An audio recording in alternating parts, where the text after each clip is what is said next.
Hello and welcome to the most recent installment in our series, The Ray Tracer Challenge by James Buck. In this series, I am going to implement a ray tracer based on this book in Rust, a programming language I have actually never used before starting to write this ray tracer, and I'm using this to, on one hand, learn the language, and on the other hand, to entertain you, and in the process write a nice graphical thing, a ray tracer. Before we begin, some words about this session in general. You will find all the information and GitHub links to the code we will be creating here in the description below. And please bear with me a little during those sessions as I am learning how to proceed and how to do them. As you can see, this is the second time, if you've seen the sessions before, that I have done a virtual green screen thingy and are just down here below in the right bottom corner, which I actually liked the last time quite a lot because I don't take up this much screen space. You can still see me and I can better explain and show you things because I have more room to do so. Yeah, I'm currently working on a more sophisticated kind of filming setup here with a green screen, which I've ordered and stuff like that. So I hope that this will be more perfect in the future, but there has to be done some rearrangement of furniture in this room to accommodate for that. But I will do this, and so hopefully in one of the next serious iterations you will see me before a real green screen, but until then I guess this virtual one will do fine. Okay, so let's see where we stopped the last time and where we are in this project. The last time we actually finished chapter 4, so let's take a look at what we did the last time. We created all the different kinds of transformation matrices in chapter 4, which allows us to rotate, to skew, to scale, to move our points in three-dimensional space around. And what we did then was we implemented a simple test for this, or we put everything together by rendering the dots of a clock. So let's see that this still works. So we are building our project. Okay, it's already built. So let's do a cargo run -- bin chapter 04, and it is running. It is calculating the tuples, writing the output. So let's let's take a look here, open this directory, and there should be a PNG and a ppm output, and as you can see we have all those clock points there at 12 o'clock, 1 o'clock, 2 o'clock, 3 o'clock, and so on, and we've actually created those pixels using matrix transformations and moving this coordinate system and rotating it and so on. So this is quite well working, but as you might have guessed, this is still no ray tracer. So we are still going to do that and creating a ray tracer. And essentially now we have all the fundamental base works to really create our first ray and fire it into the scene to actually trace something and create the picture, the traced picture of a sphere. This sphere will not be lighted correctly, or it will not be shaded. This will be done later on. But for now, we are going to create what is necessary to fire rays into our scene, check if they are intersecting with a sphere, which will be our first primitive body object, and essentially then creating the corresponding pixels on the canvas. So let's do this. As with the last session, where I actually liked this very much, I have already gone along and created the tests which we will need to fulfill beforehand. So I did not implement the code yet, but I created the tests that we can then copy in and create the corresponding implementation in a more easy way to be a little bit quicker when implementing this. So I've just more or less gone ahead and taken the the tests from the book and wrote them down in Rust, and have them here in a different folder, and we are going to copy them over part by part and creating the corresponding implementation.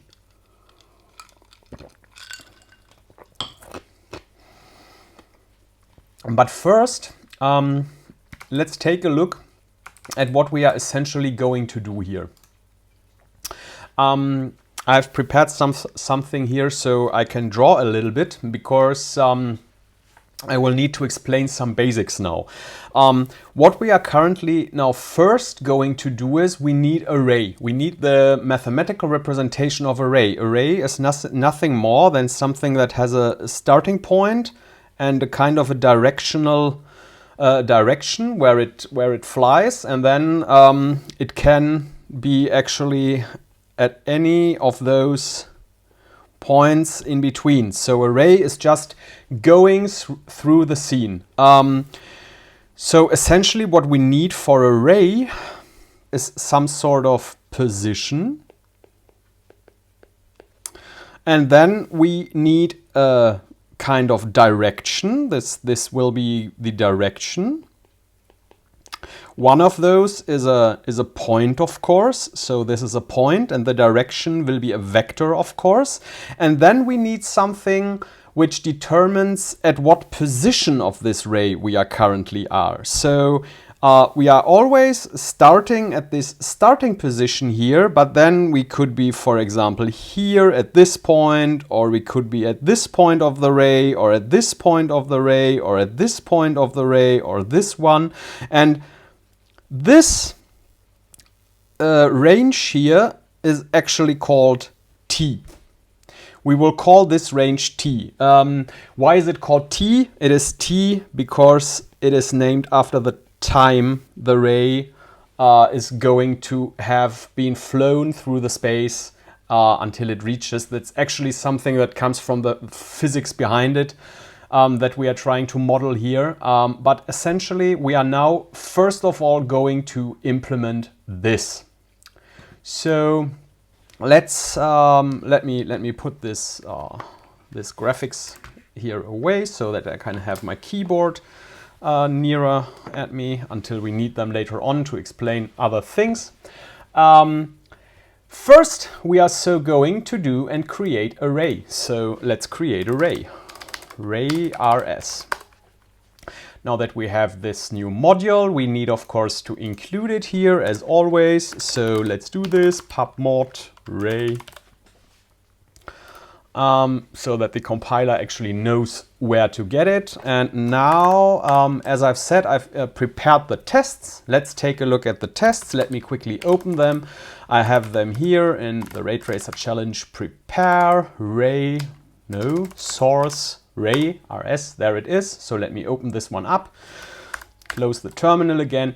And as you can see, there is no implementation here. I have really simply created the needed tests. And this is something actually we are now going to do. And the first test we need, let's copy this over and then take a look at what it actually does. Oops, where's this coming from? That's from another project. So there we are. Let's copy this here in here, and now of course it is complaining because it can't find tuple. Yeah, we haven't imported this yet, and it of course can't find ray because we haven't implemented anything ray yet. But essentially this one is just testing that we can create array, which is actually created by providing this positional point, which is the origin in the speak of the array, and the direction, which is the vector. The first one is the point, the second one is a vector. So it's an origin and a direction in which the array is pointing, and those two are actually used to create such array structure. And we are going ahead and actually creating those structure, or this structure here, in order to then later on ensure that we can access these values. So we are not doing something fancy. We are first, I guess we can, no, we are first going ahead and requiring our tuple struct here as we are using it for the point and vector. And then we need a struct and we call it array. And it will of course be public. And this struct will essentially have two primitives, which are public as well. Pub origin, which will be a tuple, and pub direction, which will be a tuple as well. And oh, there needs to be a comma, I guess. It was a comma, not a, yeah. And those of you who have watched this series until now will maybe ask yourself why I am not providing a template parameter here anymore, as I have templated those tuples using the float data structure or the float trait essentially from the num traits crate, I guess it was called. And yeah, I decided actually because it was unbelievably complicated in the end and it didn't really give us any more features or flexibility to actually get rid of this in the meantime. So I've gone ahead and removed those float tuples again, and what I have done is I've actually replaced all the typing here, which will always be a float. So it can actually in Rust only be an F32 or an F64 with a big F and defined in our lib the type here. So we can still decide if we want to use either 30-bit floats or 64-bit floats. I've essentially left this in because I want to be able to change this later on to see if it makes a difference in computational speed. But I guess we have a lot of different ways of optimizing this thing in the future if we want to, other than using a less precise floating point, which can give us quite a headache. And modern processors are quite optimized to process floating points within their domain. So if we have a 64-bit processor, it's usually quite fast processing 64-bit floating points. And even 32-bit processors usually have a floating point coprocessor or specific commands and opcodes for processing 64-bit floating points quite quickly. So this shouldn't be a problem at all. So I've gone ahead and removed all this. I've done it. I've removed it. I've removed it. Where is our tuple again? There is the tuple. I've removed it in the tuple, so you can see that we now only have the basic tuple here, and the implementation is always using this f-type, which we can change from within the project, not from the outside anymore. But we are not going to do this. We are essentially not creating a library. We are creating this as a self-contained ray tracer program, so we don't need this to be configurable from the outside. And I've essentially removed this within the matrices as well. So the matrices do use this floating point now as well everywhere. So we have still this template structure with a constant to be able to have the same data type for different dimensional matrices, for 2x2s and 3x3s and 4x4s. But we are always using this floating point, which actually removes a lot of all those template syntax we had here to simply define that it is a float and stuff like that. And I just didn't want this anymore. I know we first didn't use this, then we refactored it in, and now I decided I don't want this anymore and refactored it out again. And maybe we will refactor it in later on again. I don't really know.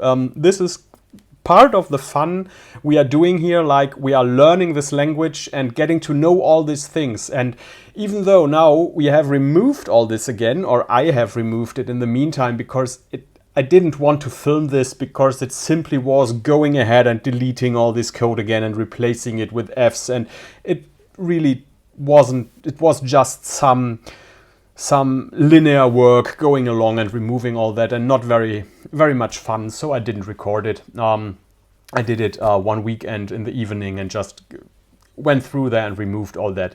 If you are interested in this, just look into the Git. I have put it into different commits and you can see what I have changed there. Yeah, but this is kind of the fun here. We are learning this and then we are trying out things, and I've actually learned a lot about all this templating stuff and this floating point stuff, and I've now a better understanding of traits after working with this flawed trait and implementing all of this.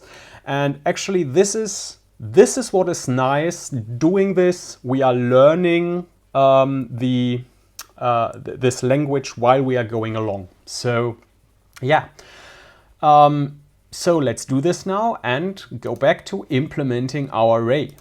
So what we actually, no, those are the tests. This is our array to be implemented. So now we have these two tuples here, and what is now missing here actually is this new function. And yeah, I guess then we should use this new. What I don't understand quite here is why is it telling us that this import isn't used if we are using assert fuzzy equality here. Maybe it is because it cannot even compile and stops just here. Let's check this. Let's implement something on array, which is the public function new, which takes an origin and the direction and returns the array itself. So we simply have here now array origin direction. This should actually do it. Oh no, we of course need to specify the types here. So we want a tuple here and we want a tuple here.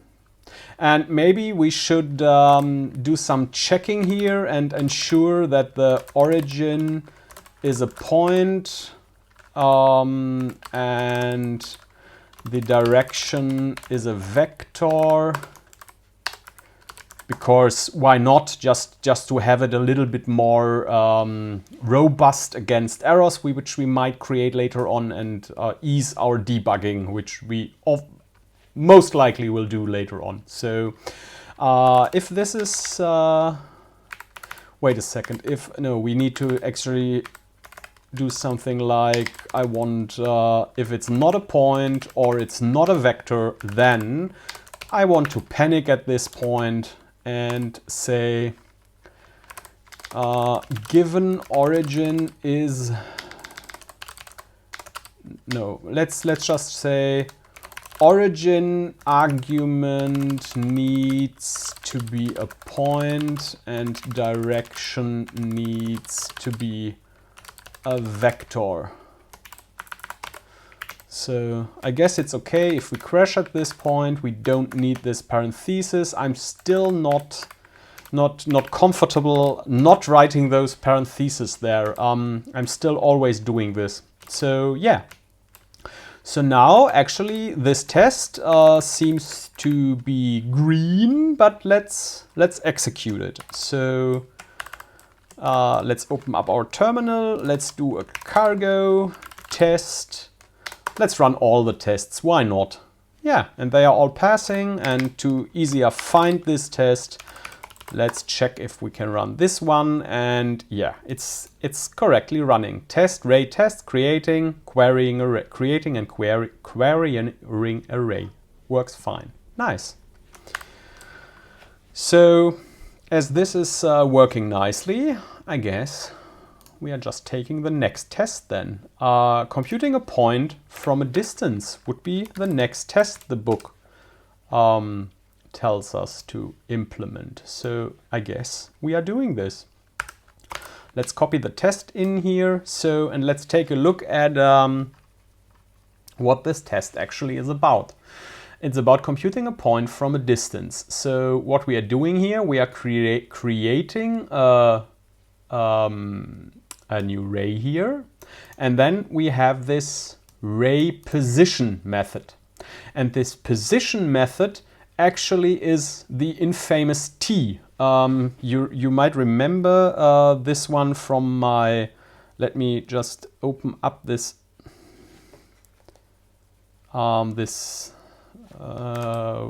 where is it? There it is. This one here again, it's this time T. We are providing actually this T within the array. So let me clear this up a little bit here again.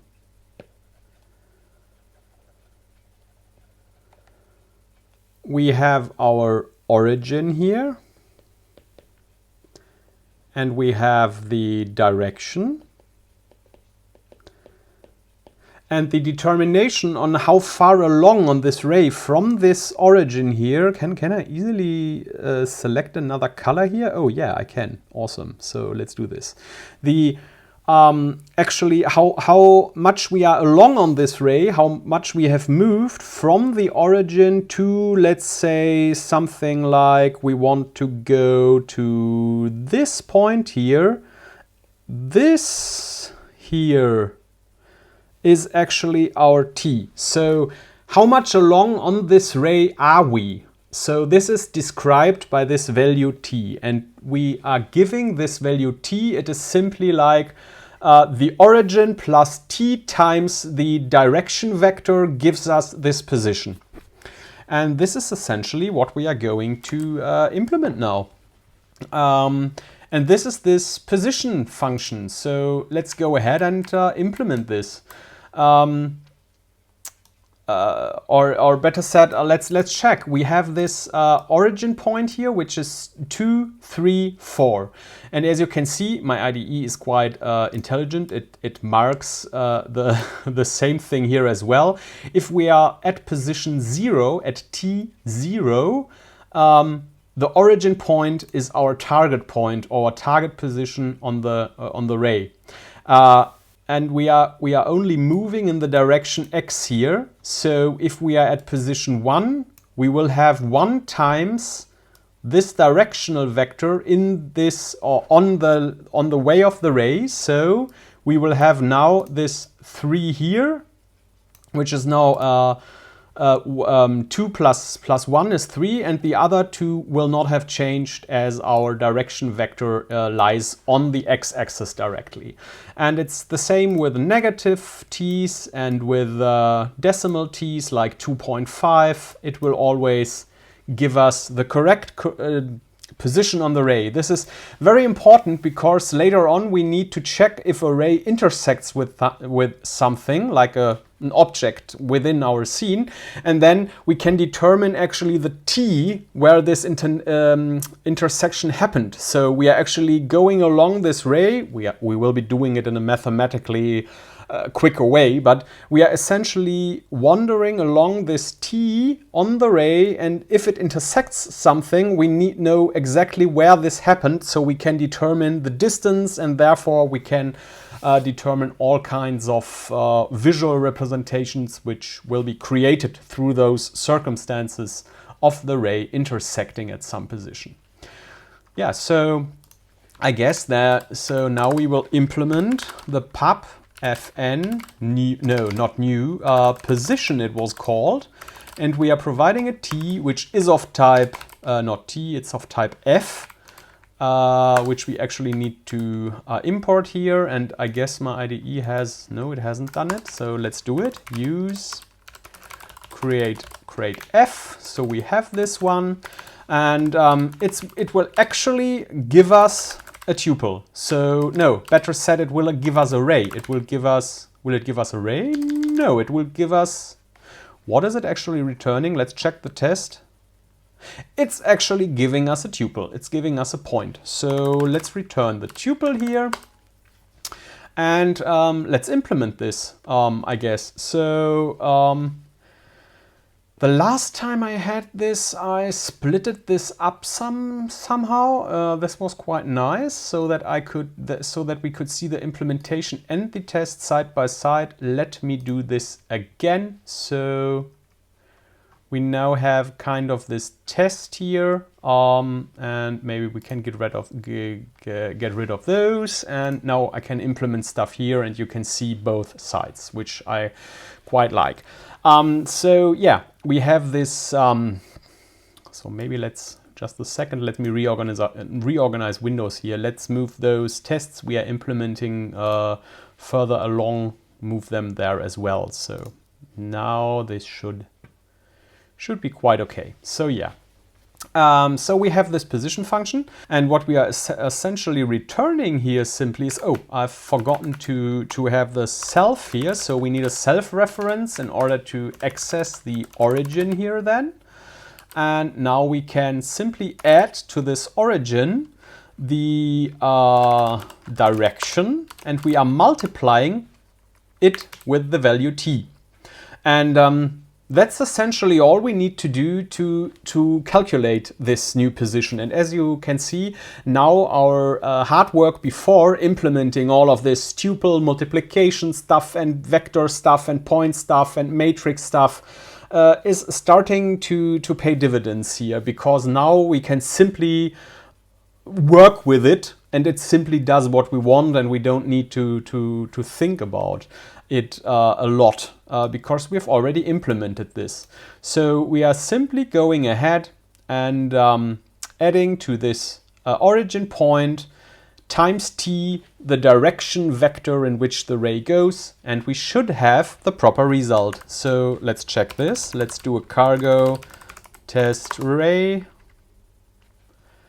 and computing a point from a distance is passing. So we have essentially implemented our position function here correctly.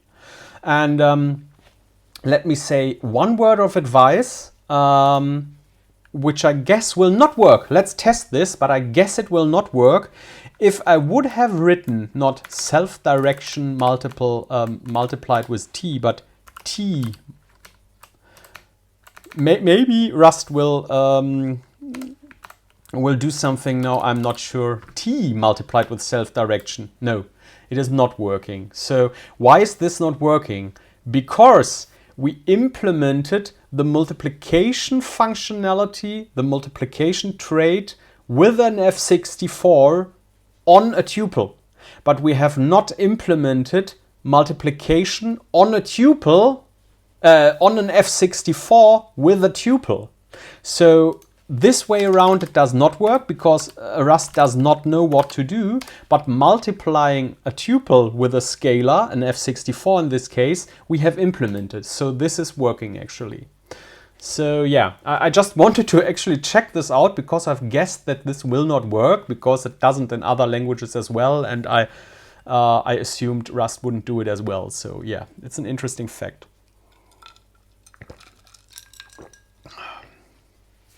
Okay, so now I guess it's time to take the next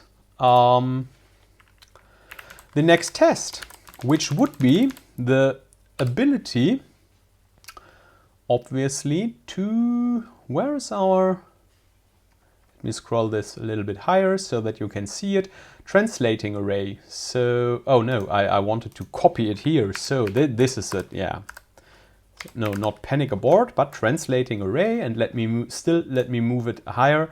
So what we are implementing here now, let me move this to the left.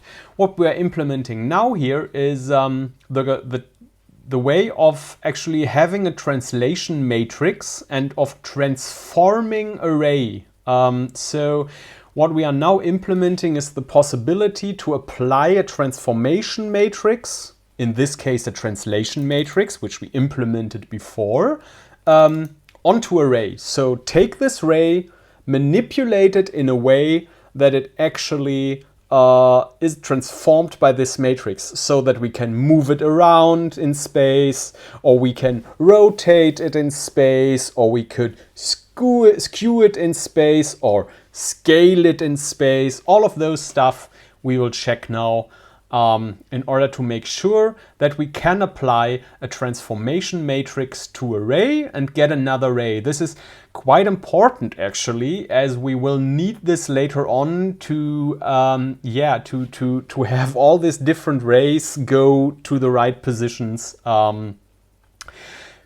because we will be always assuming in our implementations that we are working from the more or less the origin of the coordinate system. So if we are going to later on implement spheres, but I will explain it when we are going to implement spheres, we will be always assuming that they are at the center of our coordinate system, at the 0, 0, 0 point in three-dimensional space. Their center will always be on 0, 0, 0. So as this wouldn't be very useful, as we want to place them all around the scene, we will need to have a little bit of transformational matrix magic there, but we will have it. I will show how this is working, but in order for all of this to work out later on, we need to implement, where are we there? We obviously need to be able to transform array. Okay, so let's implement this pubfn transform, it was called. It will take a self first, and then it will get our matrix or our transformation, which is a 4x4 matrix second, and it will return another array. And now let's actually think about how we are going to do this. We have our transformation matrices, which we can easily use to apply this transformation to points, to vectors, to everything we like.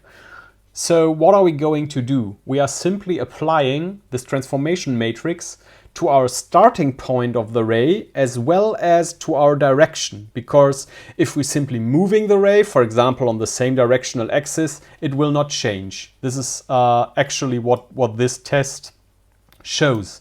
The vector here does not change because we are only translating it around. So this will not be applied to the direction. The direction is exactly the same, only the starting point is another one. But if we are, for example, rotating or skewing this thing, the direction will change as well. So let's actually implement this and tell this one that we want a tuple, not a tuple, array, which will have our transformation multiplied by self origin. Oh, we need to tell it that this is the new origin. And we want our direction, which will be the matrix multiplied with the direction. And you might remember from the last sessions that we always need to put the matrix operations in reverse order. So if we want to, for example, first translate and or then rotate, we would need to have the rotation first, and we need to write them in reverse order. So if we want rotation, for example, translation, skewing, we would need to apply them like skewing. What was the next one I said? So, rotation, I guess. I'm not sure. So we just need to turn them around, and this is exactly what we are doing here. We are having this transformation matrix and we want it applied to this. So we are taking it the other way around. We are just writing the operation first and then the transformation second, the target second. And let's check if I've actually done this correct. So let's run our tests. They are passing. We can translate array correctly. That's nice. Yeah, so this was easy. And as you can see, as before, we are just using what we have been implementing before, which is a really nice thing to do. We have done now all the hard mathematical base structure work, and we can now get to really to work and implement some real use, some real algorithms on top of this to, let me fill up my water again, to do something with this stuff, to really get going and fire some rays into the scene. So what would be the next test the book is telling us to do? It's scaling array. Okay, we are actually not even implementing a test for rotating array, but it should work as well. We should be able to easily rotate array as well. Maybe I've forgotten to implement this. I will check with the book in a second. But for now, we have this test here, and as you can see now, when we scale the array, when we scale it, here is the scaling matrix we create, then the directional vector, which is here 0, 1, 0, will be affected as well. So let's check if our tests are still passing, and they are still passing. So scaling works as well.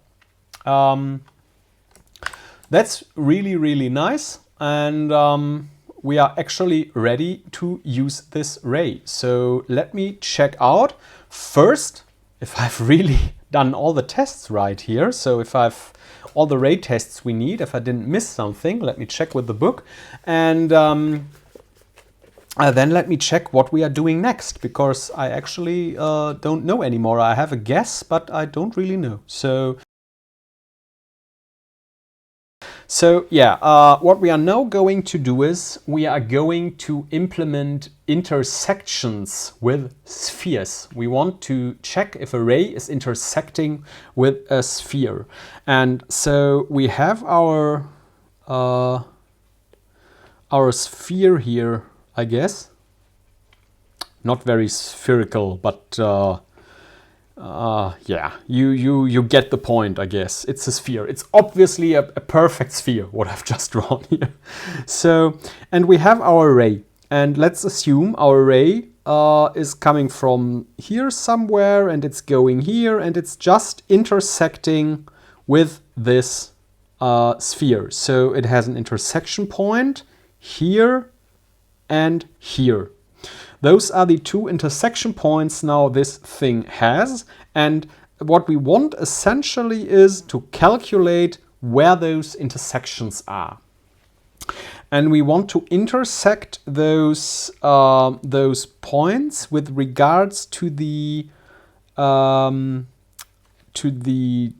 t value of the array. So we actually want something like, in the end, we want a t, let's call it t1 and t2. So two different values, two different t values on this array where it intersects the sphere. Let's check one thing here. Yeah. The t value there. And essentially we got three different cases we need to take into account. We have this one here, the one where we actually hit the sphere at 2 points. We have another one which I hope I can draw with, because I don't think it's that easy. Yeah, let me maybe, no, let's just use the same color. It's the one where actually we only have one. Yeah, and as I've guessed, I cannot really draw this good. Let's start here, and then, so we only have one intersection point with the array, which would be if we are just intersecting it head on at its edge. So then we would only have one point of intersection, and of course we could have some other array going just by the sphere through the scene somewhere, but not intersecting anything at all. And we actually need to implement this now, to implement such an intersection.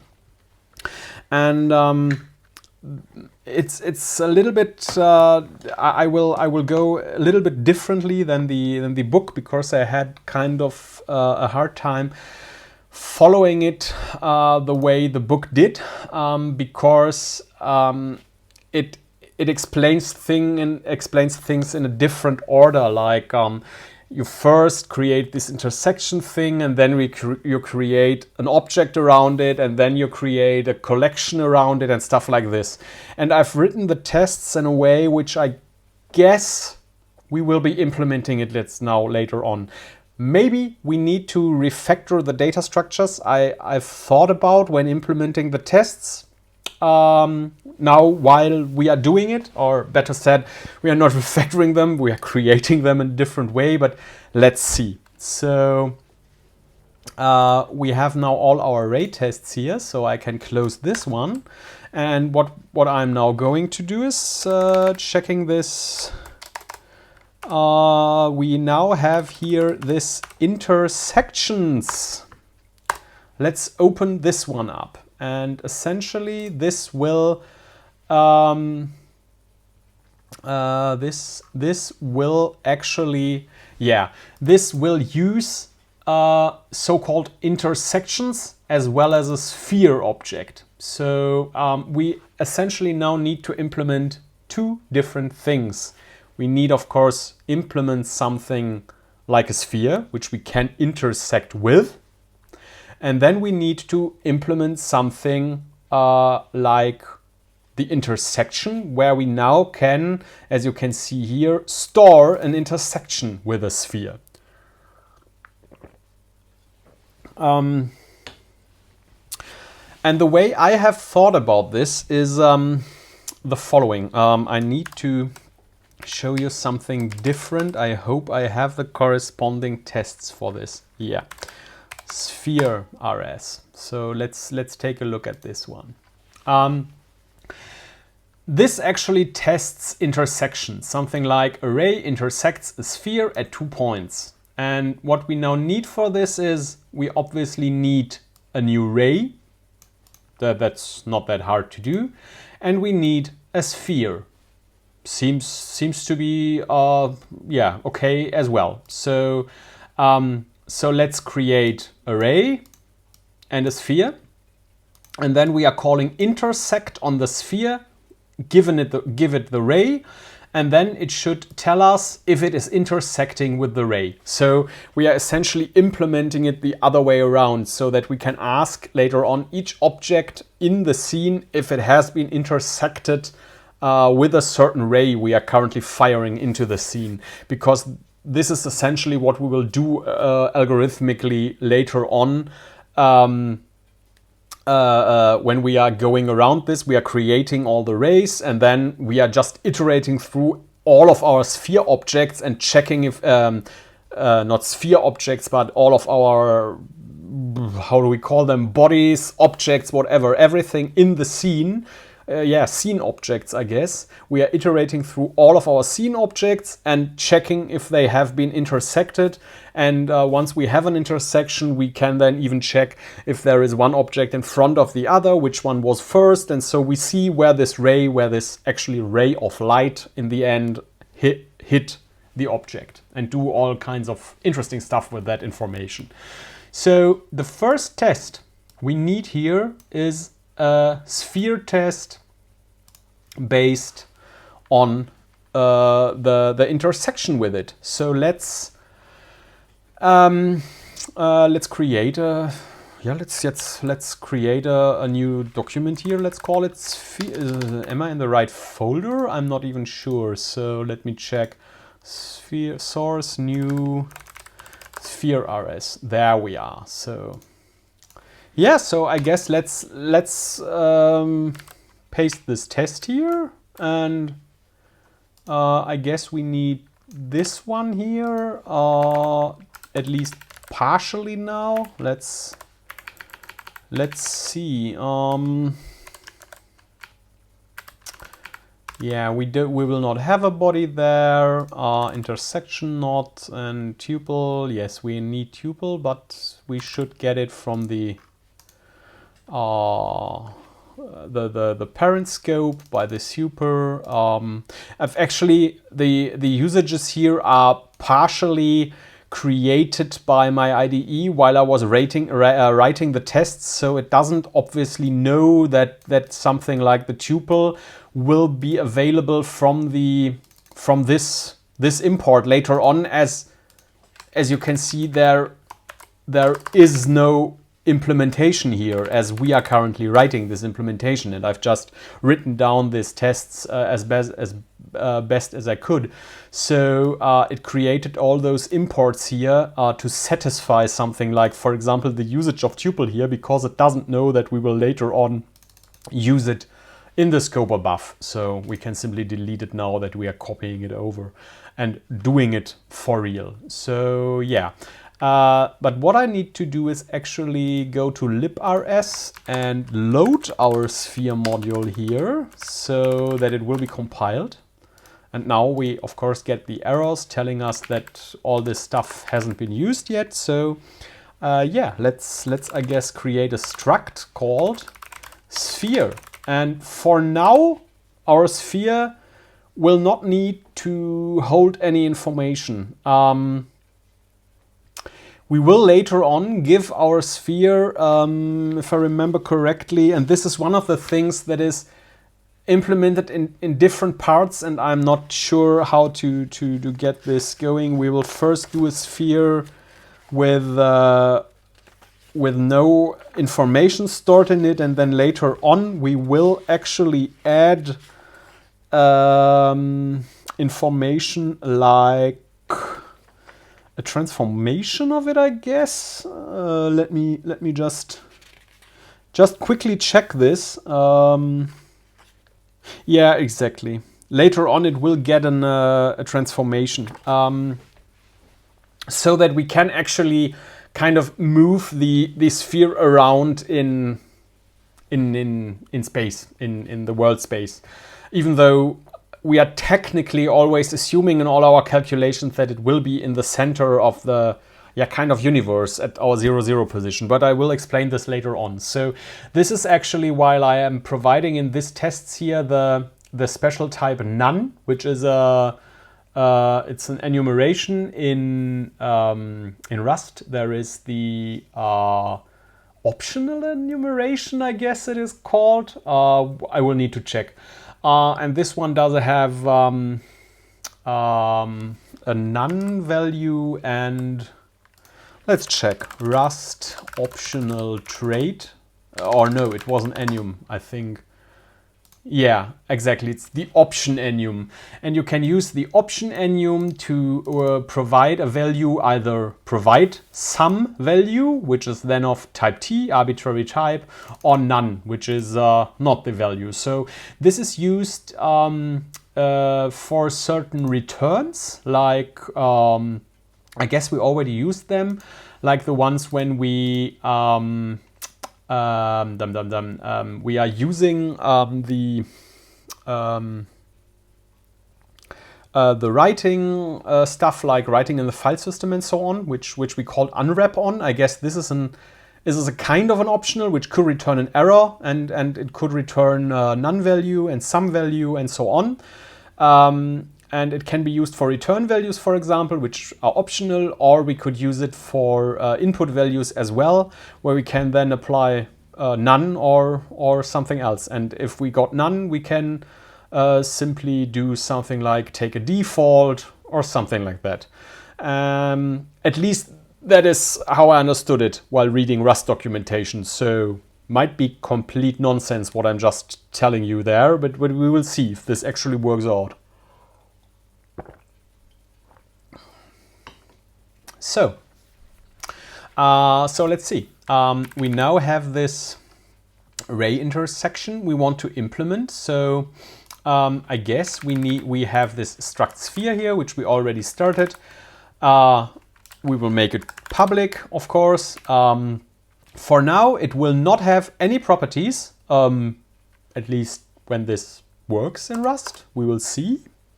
But for now, the compiler doesn't cry, so I guess it works. It would make sense that this works, because we could essentially have, I guess, a struct where we only implement functions on, but we do not want to store properties.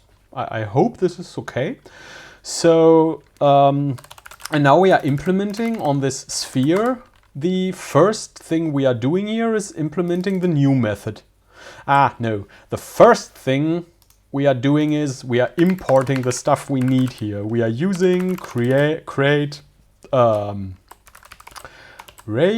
I guess, and use create Come on. Tuple, I guess.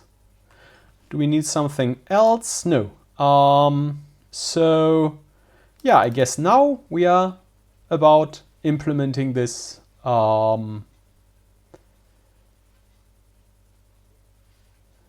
are to implement this here. Yes. And let's duplicate it. No, I don't want to duplicate the file. I just want to open it up here as well. Yeah. Okay. So let's do it this way. Let's minimize this there. And now this is the one with the tests inside. And this is the one where you can actually see the tests while we are, even though this file is still quite small and we can see it here, but I want to split this up so that you can see both. So now we are implementing this new function. And for now, I guess this one takes an option none. I hope this is, let's call this simply underscore because we don't want to use it. And we return a self. We don't want to use it for now. So let's see if this one works. And we, of course, need to declare it as pubfn new. So let's see. Expected type, found variant, not a type. Oh, okay. So is this then actually... Do we actually need to... Missing generics? So, yeah, okay. We will want... I know that we will want a transformation here later on, so we will want to put a matrix in there, and we need to actually import the matrix here. Yeah, okay, so let's just for now take this declaration as given. We will want that later on, but not now. So we have now our new function here, which we need to implement, and it will simply return a new empty sphere, I guess. Yeah, so this seems to work for now. So now that this error is gone here, oh no, this error here, this was an error. Now it's not an error anymore. Let's implement this intersection. And implementing this intersection is actually a little bit more complicated. It will, yeah, it will be a little bit more tricky. So I guess let's do this here now. It will be pubfn intersect. What is it? Actually, we need our sphere. Yeah, now we don't need it, but we will need it in the future. So, and it takes, yeah, array. Doesn't it? It takes array. Yes, it takes array. So, yeah, let's call it ray, and it will return. Yeah, it will return an array which actually holds intersections. So it will hold a vector, because we don't know how many intersections will be in there, of type. Yeah, what's actually the what did I think about when I did this? Oh, yeah. That is something the book is going yeah, that is a little bit complicated here. Maybe we should create these tests a little bit differently and refactor them later on. Maybe it isn't such a bad idea to do it like the book said we should do it.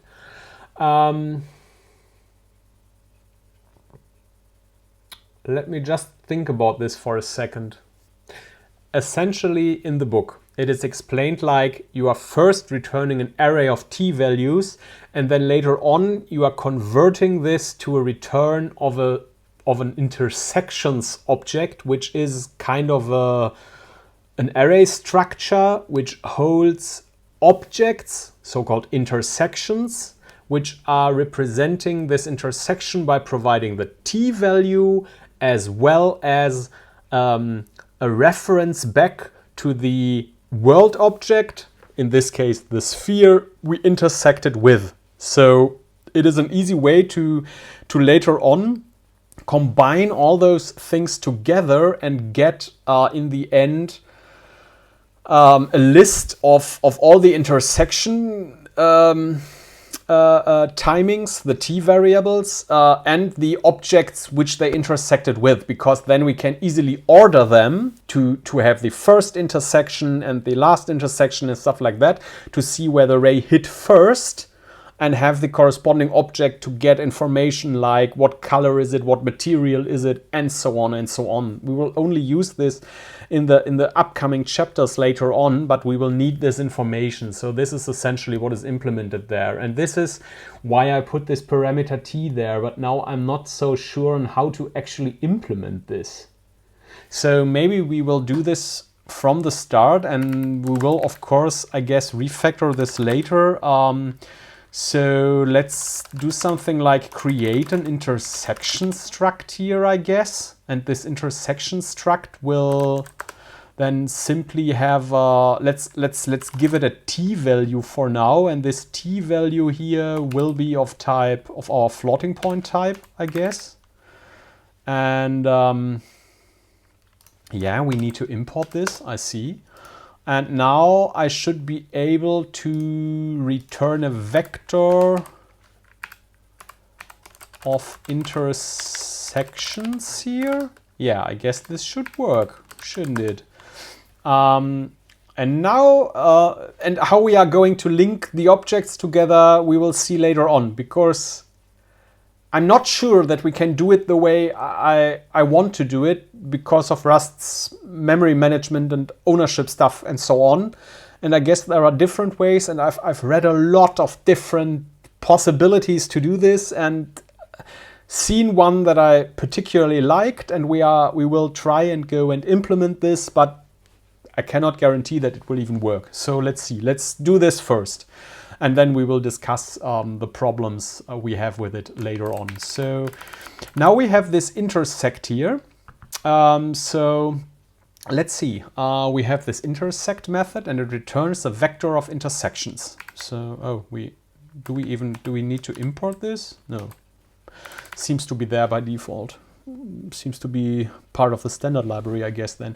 So yeah, vec intersection. Yeah, let's see how we implement intersections, because implementing intersections is not, it's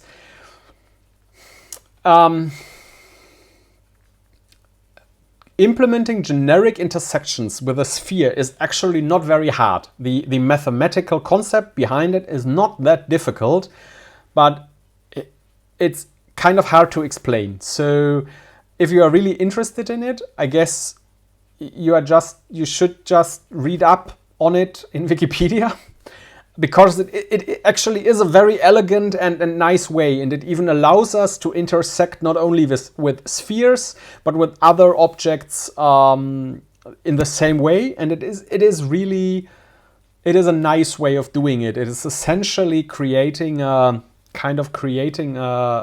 system of equations describing the sphere intersection, and then solving this equation system.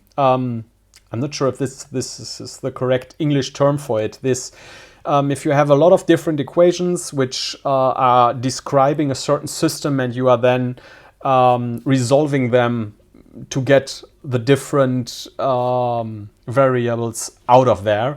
That's essentially what we are doing there mathematically.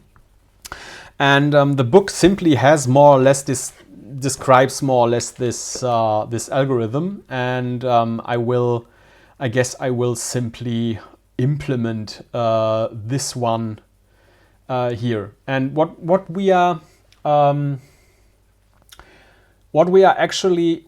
is actually important for this, and this is the interesting thing, is we will always assume, because it makes stuff so much easier, that the sphere is centered around, as I already told you, the origin of the coordinate system. So we will always assume that we are at the 0, 0, 0 position in our world space. Our sphere will always be positioned there because it makes things so much easier to calculate. And we will then later on see that it is possible, even so we have this assumption using an intelligent way of transforming with matrices, to have all the math and all the intersections work out even if we want this sphere positioned somewhere else. Because we can do some math magic, like we are not moving the camera, but we are moving the world in front of the camera. And this is essentially what we will be going to do, and this will then work out. So for now we can assume that the sphere always is at the center of our universe, essentially. And then this math actually works out. And we actually need to determine certain values for this, and then we can easily calculate the results. So let's do this. Let's first of all do something like we are calculating the vector which points from the ray. Which kind of points to the sphere. So what we are going to do is, first of all, how do we call it? Sphere to ray. Essentially, it's you will see in a second what I'm doing there. We are taking the ray, the origin of the ray, and then we are actually subtracting the tuple, which is the center point of our coordinate system, which is, as I've just explained, the center point of our sphere. So we have the vector which goes from the center of our sphere to the origin of our ray. So this is just bear with me, let's go ahead and then we will see that this works out. So we will calculate this vector. So now we have the vector from the origin of the universe or the sphere to the origin of our ray, where our ray essentially starts. And now that we have that, we can calculate just a value called a in this book. So let's calculate this there as well. And essentially this is just the ray direction and the dot product with essentially the ray direction itself. So that's something we calculate there. Then we calculate b, which is 2 times the the ray direction and the dot product of this one with the vector we calculated there before, which is this sphere to ray vector. And now we are calculating a C1, which describes sphere to ray, and the dot product again with sphere to ray. So with itself again, and we are subtracting 1. And now we can essentially now we have kind of our core of our equation system described there, and we can essentially now calculate the discriminant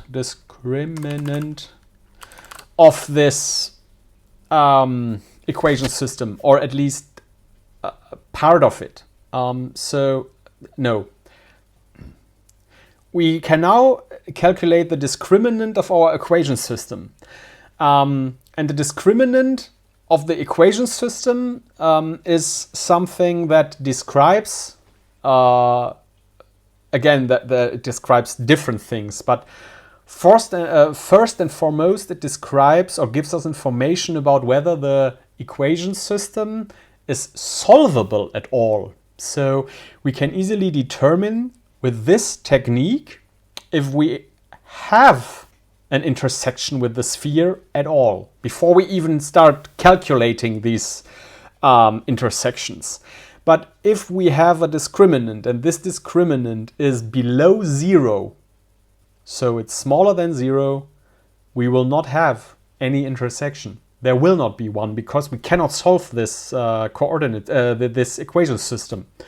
So let's calculate it for now before. So it is the b calculation, the b value there, times 2. No, not times 2, but squared. So it's b squared. So what was this? We did this before. Paui, exactly. So 2, and we are taking, we are doing and subtracting -4, multiplying it with a and multiplying it with c. And as I've said, if you are interested in what we are actually doing there, just check out Wikipedia, because it is quite nice or quite elegant to see how this works if you are really interested in the math. But if you are not, you can just simply take it as it is, and we will see if this one works. But it should, because I've now more or less translated, I hope I did it right, what is in the book there to Rust, I hope. So as I said, if the discriminant is below 0, we are simply returning a vector which is empty, because we don't have any intersections. And otherwise, we can calculate the intersections. We can return a vector here, which will contain then an intersection which has, what we did not do is, should we do this? Yeah, let's do this. We have done it always, and so let's implement for the intersection just a simple pubfn new, which takes a t, I guess, of type f and returns a self, and it simply returns an intersection with a t inside. So, this was the wrong shortcut. I wanted the format my code shortcut. Yes, there. And now I can scroll down here and I can use this now. And the t value actually here is, let's just insert it there. Let's call this one t1, and let's create another intersection new and call this one t2. And I guess then we will simply create those, and essentially this is -b minus the square root, not the what standard thread. Where does this completion come from? What the hell? The square root of this term divided by 2 times a. And t2 is essentially quite the same, but we have not a u there, but a plus there, and otherwise it's the same. So this is essentially how you calculate those intersection information for a sphere. So I guess we can now, I thought we would be able to compile this now. Field is never read. Why is the field never read? I guess we did something wrong there. We have now our sphere intersect, and we are creating it here, and we are intersecting it here. Oh! We did not tell the system that this one is, how are we, how is the syntax for that? CFG test. I never remember that. So now everything should be fine. Okay, field is never read. Maybe there's something.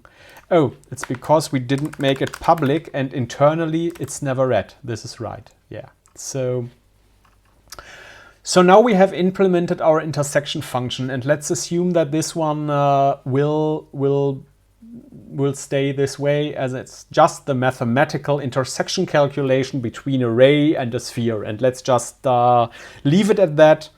But one thing you might be wondering is we now have always either 0 hits. So we have either, where is my, we have either this case here, or we have always 2 hits, which is obviously this case here with those 2 hits. But we did not correctly return 1 hit, which would be this one above. And the reason for this is actually that the book says, and this is quite intelligent at this point because we will need this later on, this calculation will work if we are hitting it in this scenario above here as well, but both t's will simply be the same. So what we are going here, we are always returning both of them, so we can later on assume that we always have either 0 or 2 hits. Essentially, it will make things easier for us in the future to just assume those 2 cases and not have this special case of a tangential hit where we just hit the border of the sphere. So we will always return 2 t's here, which will then, in the case of a tangential hit, both be the same. So let's run the tests here, I guess.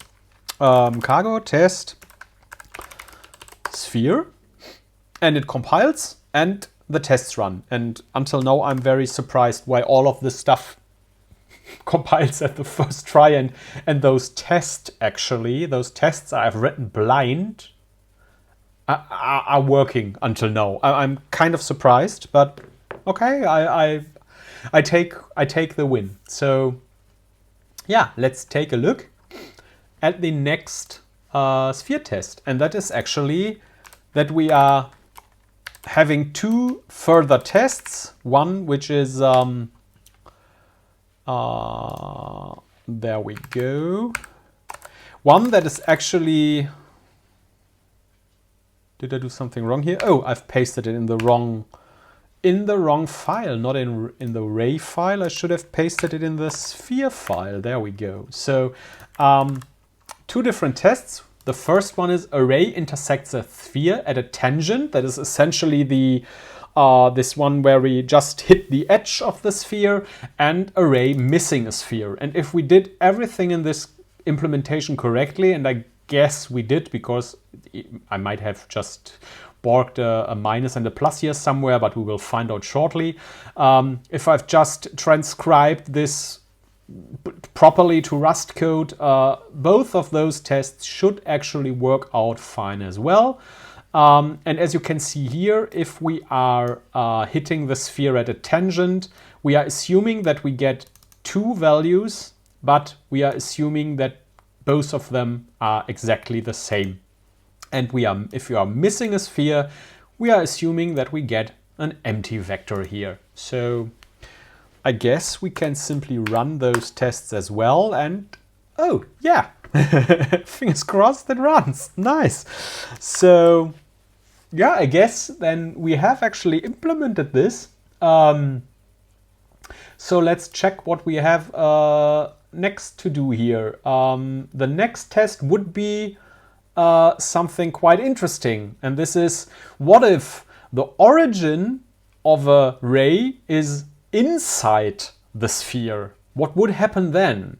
And actually it would work out as well. Oh no, the test is this one below here. It would work out as well, but we would get a negative t value for one of the hits. So as the let's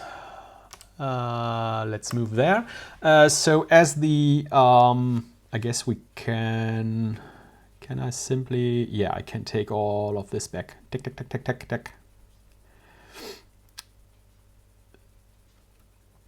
So as the ray would start within the sphere, like for example there, we would have two hits essentially. We would have this one here. And then why would we have a second one? Yeah, because a sphere is essentially extending in both directions to infinity. So this sphere, this ray actually goes further here into infinity, and into the backwards direction it does actually the same, and it goes there into infinity as well. So it will essentially have a hit here as well, but it will be a hit at a negative t. So because it is backwards from this origin point, so it will be a negative t. And this is exactly what we are testing here. That's the first hit is a negative t, and the second hit is then the in front of the ray, the positive thing. So, and now the next one would be a sphere behind a ray.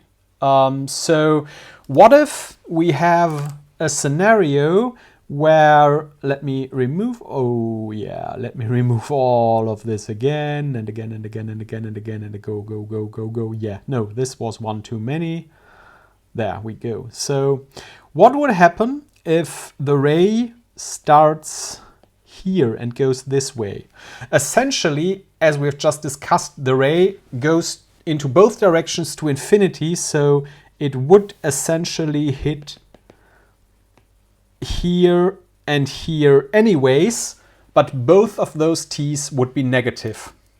And this is essentially what is tested here. So I guess let's copy those two tests as well and put them into our testing regimen here, and execute them. And I'm crossing my fingers. Yeah, they are working. So we have obviously implemented the intersecting ray algorithm or equation calculation here correctly, and it works as it should.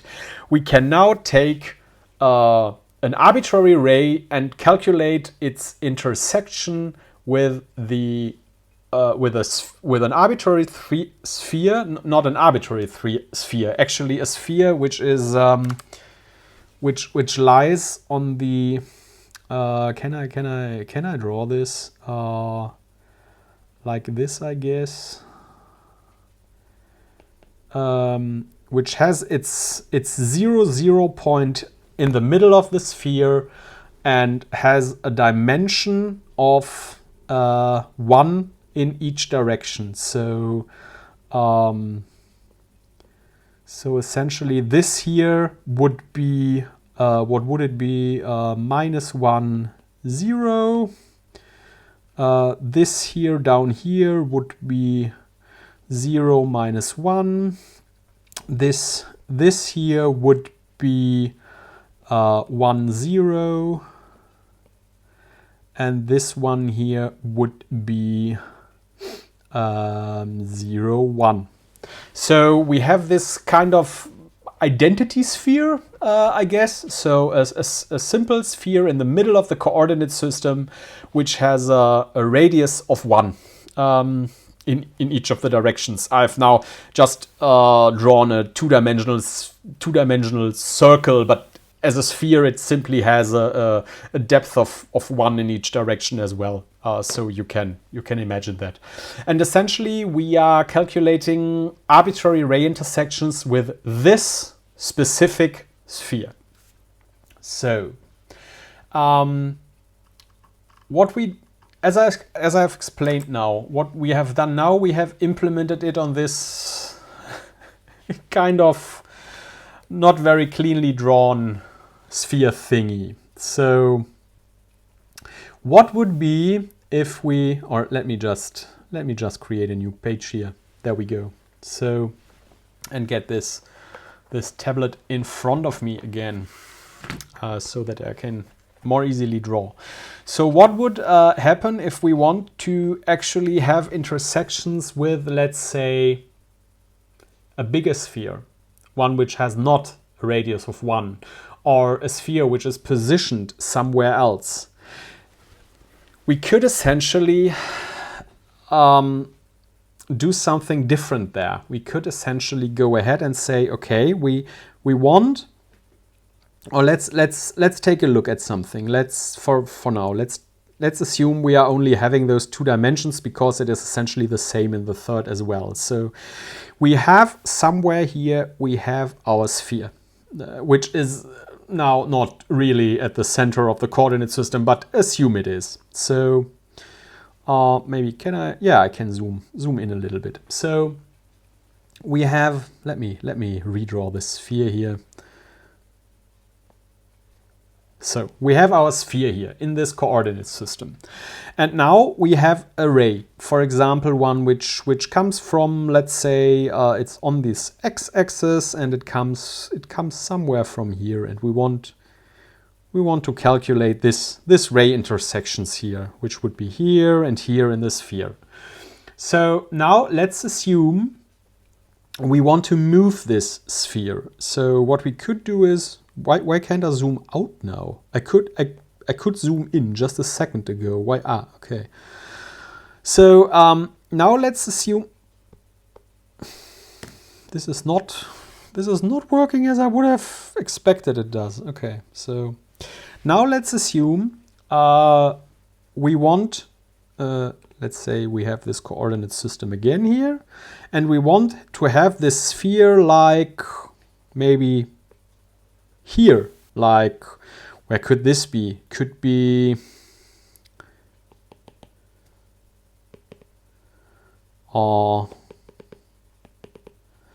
let's say this is 2, 2 maybe. So we just moved it 2 in the x and 2 in the y direction. So, and now we want to have this intersection again, like we are doing this intersection here. We have essentially the same ray we had here, but we are going to do it to intersect it here. So this ray would go here, and it would, of course, it should miss the sphere. But as we have no possibility of moving the sphere there to this position, we cannot actually do this. We cannot calculate this. But wouldn't it be exactly the same? And this is something I've foreshadowed before. If we have this coordinate system, and now our sphere is again at the center, at the 0, 0 position, 0, 0, but the ray is moved to about here. Might not be perfectly drawn, but the ray is now at -2, -2. So wouldn't essentially this, so wouldn't, I need another color. Wouldn't this here be the same result as this here? So what happens if we don't move the sphere, but we move the rays? So in other words, we transform our world instead of our object in the world. There seems to be, the battery of my Apple Pencil is low. I need to recharge it. Yeah, so essentially what we are doing is, we are, for every calculation, we are assuming that the sphere is in the center here of our coordinate system, but we are essentially transforming our basic sphere projections against our ray projections against the sphere into the inverse space of where we want the sphere to be. So if we want to have the sphere at 2.2 at 2,2 at x and y2, we are transforming the ray by -2, -2. So that it is essentially relatively seen the same thing. And as our ray and object intersections are always only relatively calculated, it will exactly be the same result. So what we can do now to implement this is essentially give our sphere here a transformation where we kind of want it to be, but for our intersection calculation, we can still assume it is at the 0, 0, 0 position by transforming the ray we are calculating this with before by the inverse of our positional matrix. And then we would have essentially exactly done what I have just drawn. So let's do this. Let's give this sphere now. What should we call this? Should we call it transform, I guess. Transform. Let's give it a transform, which is a matrix 4. And now, of course, when we create it, we want to create it with a transform of matrix 4. I don't think I need this. Didn't we implement the identity function on a matrix? I thought so. I thought we did. Didn't we?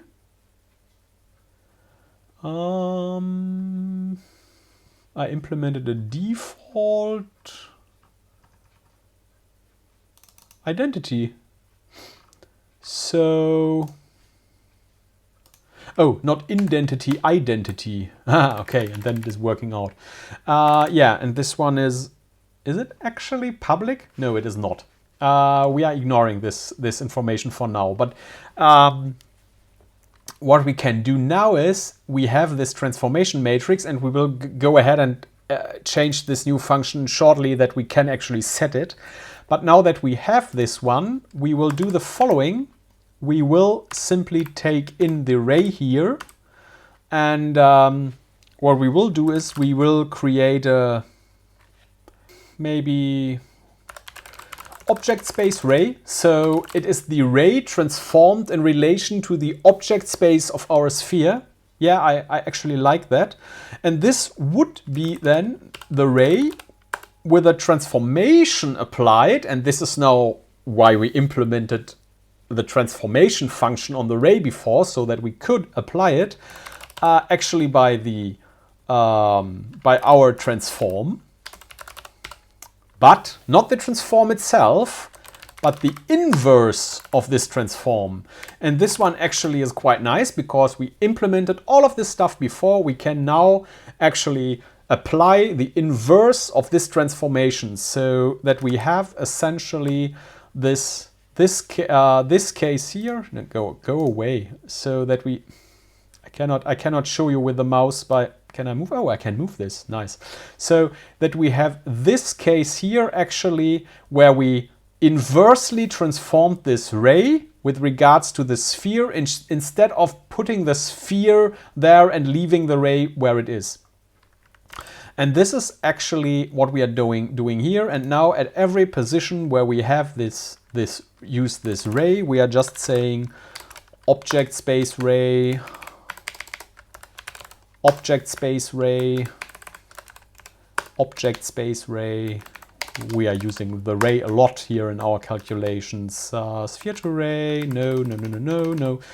Okay, so, and now that we have done this, and we have an identity transformation matrix, actually all of our tests should still work. Let's check this, just to make sure. Okay, everything is still running. And now we can allow this value to be set. So I guess we call it transform. And what we are now putting here is, I guess we are doing a match, I guess, on the transform. And if the transform is actually none, we will let me format this. We will output this one, and if we have some transform, we can actually output a sphere with a transform. And does this work as I've reused the naming? It seems to work. I guess that then in this one, the transform is, yeah, the transform then here is the matched one and not the one we are matching here. So now what we have done is we have checked if it's none. We are simply applying the identity matrix here. And if it's actually a transformation, we can apply this transformation. So let's see if our tests are still running. Our tests are still running. So nice. So now we could actually put a test here which tests this. And some of you might have already glimpsed. No, we need, these are actually tests at changing a sphere's transform, a sphere's default transform. Okay, essentially it seems to me that this transformation should be accessible. So let's make it public. And then, yeah, so let's copy over those tests. The other tests you have seen here are my try at implementing this collection I've talked about before, which holds the reference back to the original sphere object in each of the intersections. But we'll talk about this later. And I'm not even sure if they work. So, but let's take those tests here now, which have something to do with this transformation of the sphere, and put them in here, and let's discuss them one by one. So essentially, this one checks if a sphere has a default transform, which is essentially what we are implying in all our tests before, that if we haven't given it any transformation, then the transformation essentially is the identity matrix. This is actually what I've just implemented here. So this should work. We will see in a second if it really works, but this should work. And I'm still astonished why this isn't completely red after pasting in all those tests. It's kind of strange, really, but I like it. It shows me that I'm getting a hang of this language and get a feeling for how this language works. Let's get something to drink here, because my throat is quite parched. So, okay. Yeah, so we have this identity transformation, and then there should be something like, if we have a translation of this sphere, then this, and we can set it later on, and it will be stored. That's essentially just checking if we can change it later on. Yeah, the book uses I get set transform function or something like that. It describes a function like that, and we are just checking that we can change this parameter here, this a property of the struct. So now here is something interesting. Intersecting a scaled sphere with array. So we have array at -5 in the -5 in the z with a direction vector into z. So it's kind of somewhere here, and it's going right here. And we have a sphere which is scaled by 2 in every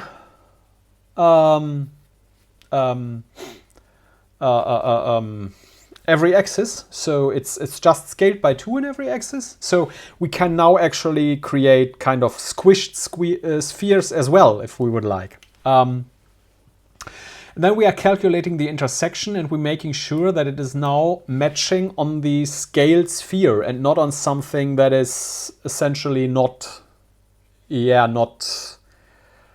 how would I say, the scaled one, not the one radius sphere. And then we are checking the same thing for a sphere which is translated. So we are essentially checking that our idea of doing this, and oh, I need to scroll this higher, sorry, it's a translated sphere here, that our idea of this inverse transformation of the ray with regards to the sphere still works. So let's see, because I'm quite sure it does, and it does. And this is really nice. So now we can actually transform spheres arbitrarily in our world and still calculate the intersecting rays with it. And this is a really nice thing.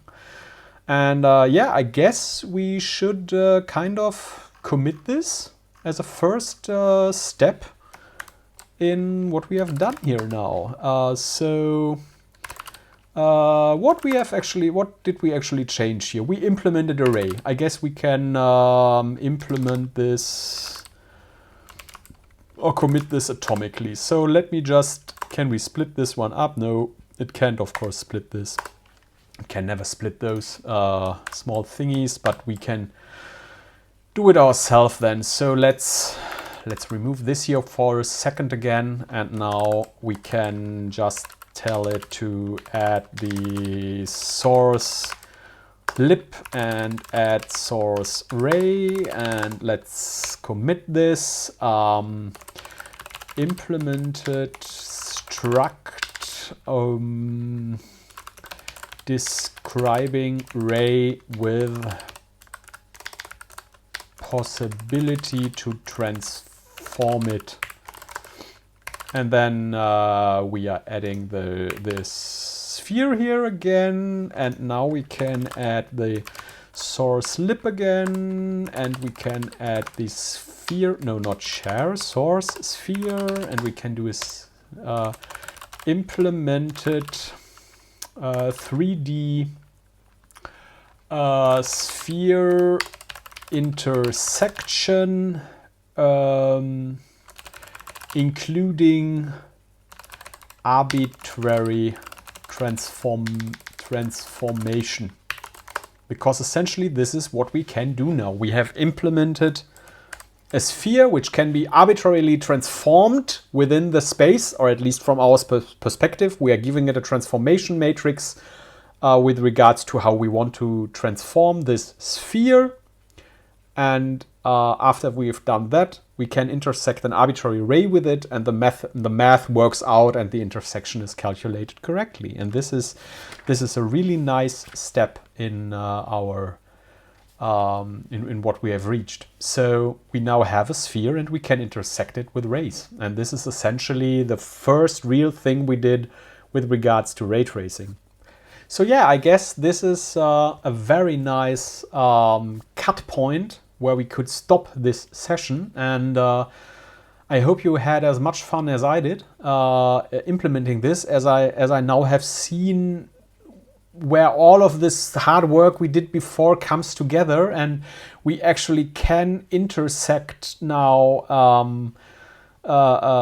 array with a sphere, with an arbitrarily transformed sphere in the three-dimensional space we defined, which is really nice. We can scale it, we can translate it, and it will match correctly. Yeah, I'm astonished by how well those tests worked out, even though I've written them without knowing the code we would write, so without even being able to really check the syntax of it. So I really like how nice this worked out, and I guess I will do this in the future as well by preparing the tests beforehand and then copying in, because I think then we can work out more of this stuff more easily and in a faster time. And I've now enough understanding of the Rust language to do it like this, so I really much like that. And yeah, let me know in the comments below, please, if you like it this way better as well, or if you like it the way before better, where I wrote the tests together with you while going through the book step by step. Yeah, please comment, please subscribe if you want to be informed about the next going on sessions which will come up. It's really much appreciated. Give me a thumbs up if you like those videos, so that I know to do more of them.